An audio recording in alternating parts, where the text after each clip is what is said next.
Panglima Kogab Wilhan III, Legend TNI Richard Tampu-Bolon memerintahkan satuan di bawahnya untuk melakukan pengejaran terhadap OPM. Pasalnya, tingkah gerombolan OPM di Papua kini sudah tak bisa lagi ditolerir. Bahkan kendati sudah dipukul mundur, OPM masih saja bikin onar dengan menembak seorang tukang ojek.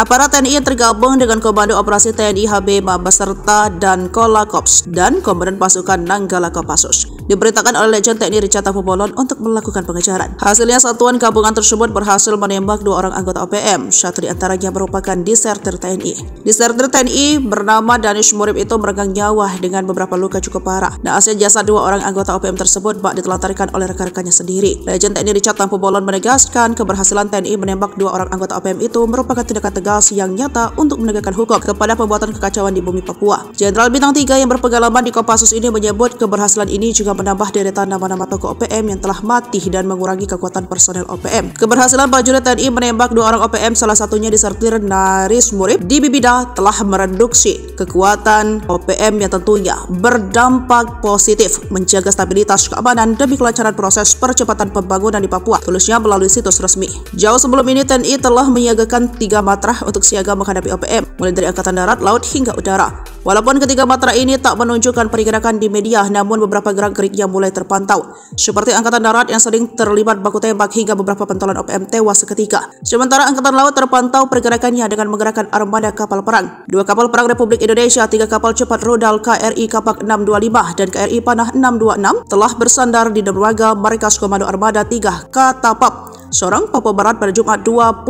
Agustus 2023 lalu. Dikutip dari Kompas.com, Pangkuarmada 3 Laksamana Budha Rahmat Jayadi menyebut kedatangan 2 KRI itu dapat menambah kekuatan Koarmada 3 sebagai unsur pelaksana Koarmada RI. Tidak dijelaskan secara gamblang, namun Papua Barat Daya merupakan salah satu wilayah pergerakan OPM yang cukup masif. Begitupun dengan Angkatan Udara, Kopasgat juga mulai diterjunkan untuk mengepung OPM dari beberapa sudut, terutama dari bandara, mengingat Kopasgat merupakan spesialisasi pengamanan bandara. Pada Selasa 7 Mei 2024 lalu, Komandan Wing Komando 1, Komando Pasukan Gerak Cepat, Kolonel Pas Helmi Anangnya mengatakan pihaknya telah mengirimkan pasukan pengganti untuk bertugas menjaga perbatasan di wilayah Papua. Helmi mengatakan jajarannya sudah mengirim 400 pasukan untuk bertugas di sana.